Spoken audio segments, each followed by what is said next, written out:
Checkmate de volta, especialmente hoje com a ministra Idely Salvati, mais nova cidadã joinvilense, honorária. Ministra, a gente estava falando sobre essa questão dos manifestos de junho, a população foi para a rua e hoje ainda em alguns locais a coisa ainda está pegando fogo, né? Por conta de grupos que eu acho que se apropriaram daquela pauta de busca por mais cidadania, mais transporte, mais saúde, enfim. Mas o que era fundamental, no ponto de vista desse jornalista, eu acho que de alguns mais, era a reforma política acontecer para a gente fazer uma política melhor, né? Acabou isso tomando corpo. No seu entendimento, essas ações que Vossa Senhoria explicava aqui, como fazer isso acontecer de fato, ministro? E qual a melhor receita para esse momento? Qual lista fechada, lista aberta? Vai mudar alguma coisa ou vamos votar novamente ano que vem da mesma forma, com os mesmos vícios, mesmos financiamentos de campanha por fora e por dentro? Como é que fica? Qual o seu olhar sobre isso? Bom, Salvador, antes de entrar nesse tema espinhoso aí da reforma política, eu queria ainda falar um pouco a respeito da questão da pauta, digamos, do cotidiano das pessoas, né? Então, a questão do transporte, né, da mobilidade.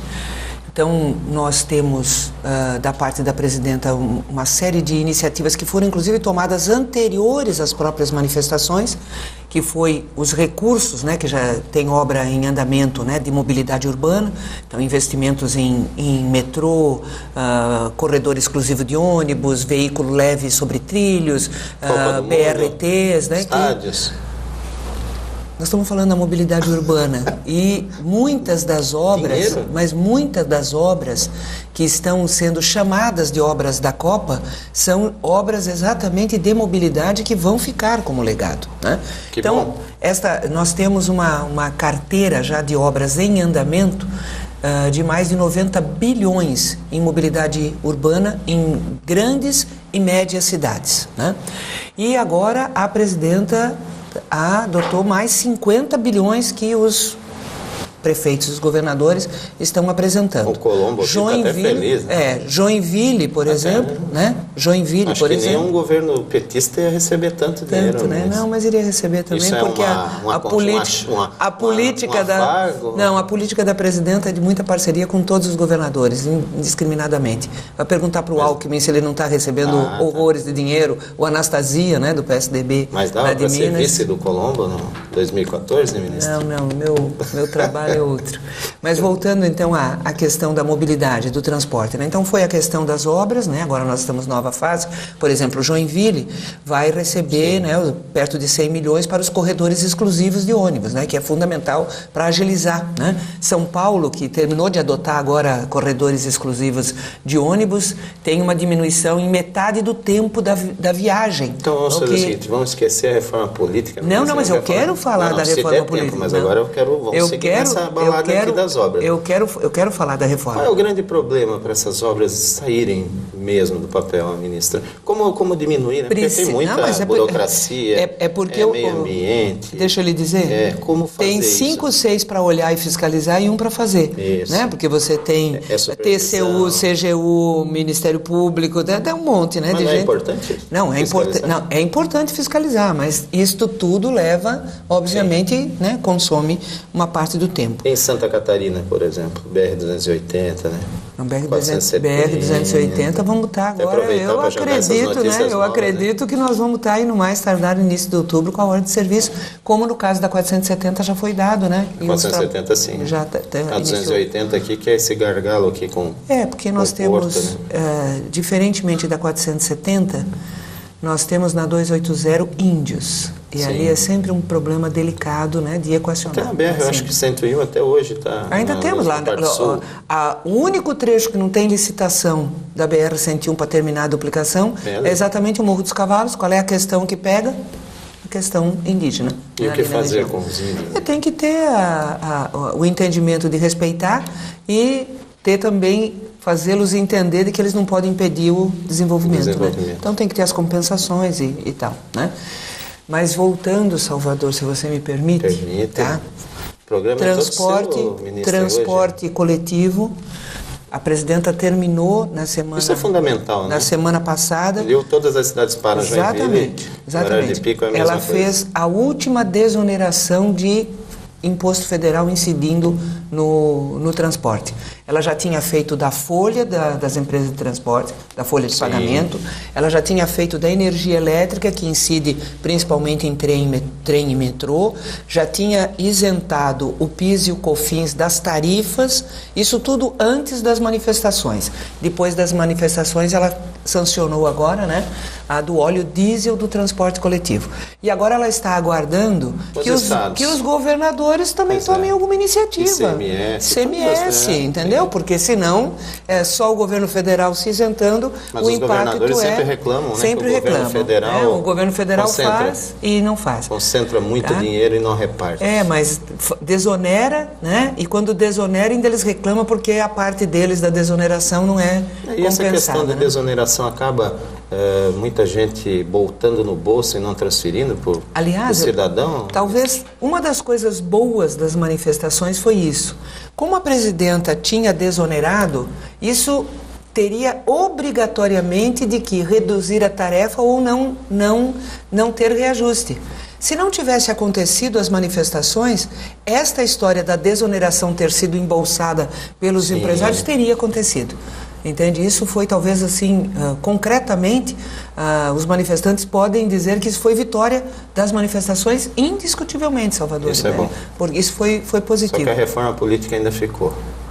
Só ainda, na área da saúde... Não vai acabar valendo para o ano que vem. Na área da saúde, o Mais Médicos é uma resposta concreta à reclamação e a aprovação, porque eu acho que se não tivesse tido as manifestações, talvez nós não tivéssemos apoiado os royalties para a educação, né? 75% para a educação. Esse país precisa cada vez mais de educação, né? Então, professora...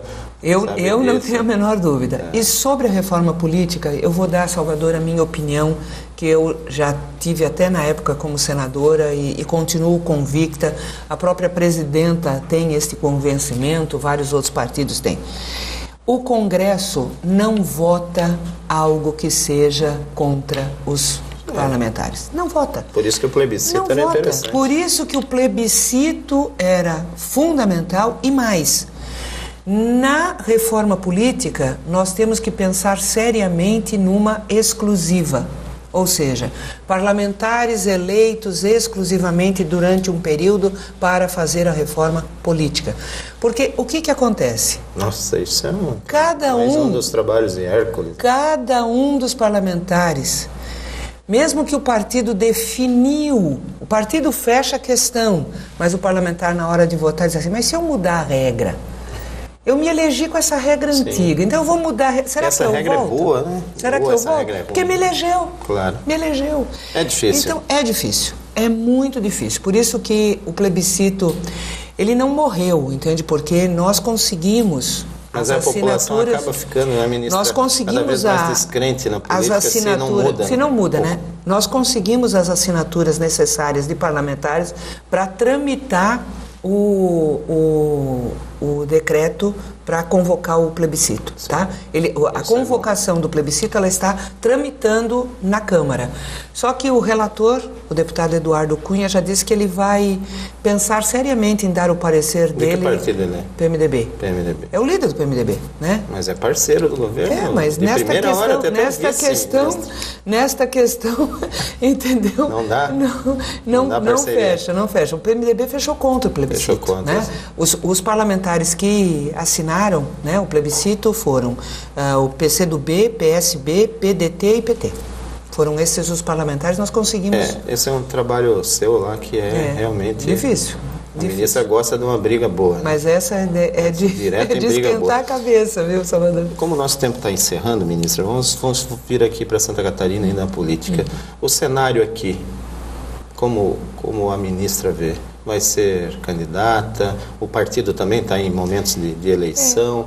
Qual o posicionamento aí com o Colombo diz que acha muito bacana, Dilma é maravilhosa porque manda Se ele não recursos, agradecer a Dilma, ele é um ingrato, né? Porque... Mas aí tem o PSB do Eduardo Campos, que também tem secretários do governo. Agora nós temos socialistas novos, né? Os Bornaus agora viraram tudo socialistas. Isso é realmente momentos mágicos na política.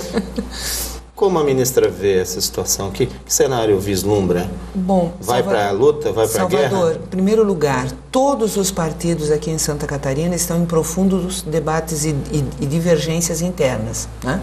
Nós tivemos aí a disputa interna do PMDB. Veja que o Mariani e o Eduardo Moreira tiveram uma diferença muito pequena. Sim. Né? Foi 43, acho que a 57, foi bem apertada a disputa. O PP, eles tiveram que fazer uma negociação, um acordo de mandato tampão, porque a briga estava de foice no escuro, entendeu? Então, também ali a situação. O PSDB, apesar do Paulo Bauer estar, né, anunciando a candidatura, mas tem divisões internas grandes dentro do PSDB. Né?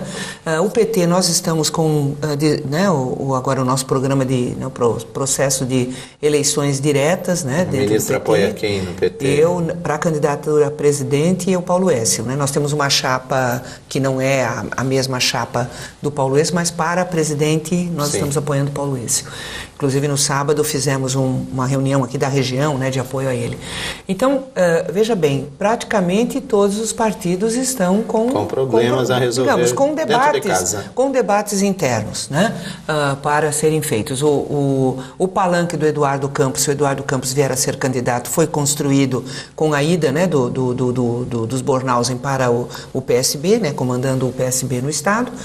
Então nós temos aí um cenário em ebulição, eu diria, né? Ainda muitas peças muito soltas assim, em ebulição no tabuleiro. São bons para as novidades, né? Para a gente poder fazer as conversas. Tanto que o PT faz conversas com o PMDB, se o PMDB não fica na coligação com o PSD, tem feito conversas com o PP, né?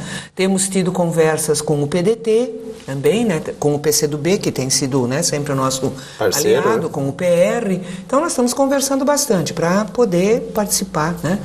E no meu caso, né, Salvador, eu tenho um trabalho intenso ainda lá no Ministério e a presidenta já colocou isso de forma pública para vários atores, que ela gostaria muito se eu pudesse voltar ao Senado, né?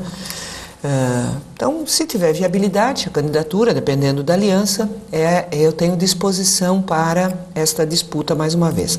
Se não, muito mais provável que eu fique na coordenação da campanha da presidenta Dilma, sua reeleição. Será? Então, esse discurso está mais para candidata. Mas vai depender um pouco aí do andar desses debates então. Todos aí, né? Ministra, muito obrigado por sua presença aqui no Checkmate. A gente agradece muito, agradece toda a assessoria de imprensa que possibilitou esse espaço da ministra na agenda. Eu que agradeço. Se você me permitir, eu queria mais uma vez agradecer, né, aos joinvilenses, à Câmara de Vereadores, ao vereador Bento, de ter proposto, né, e a Câmara ter votado por unanimidade a concessão, né, do título, né, muito honroso de cidadã joinvilense, a minha segunda certidão de nascimento. Ok, ministra. Muito obrigado a você que participou conosco até esse momento dessa entrevista especial com a ministra Idely Salvati. Fique ligado na TV Babitonga, Checkmate, sempre um tema especial para você. Até a próxima.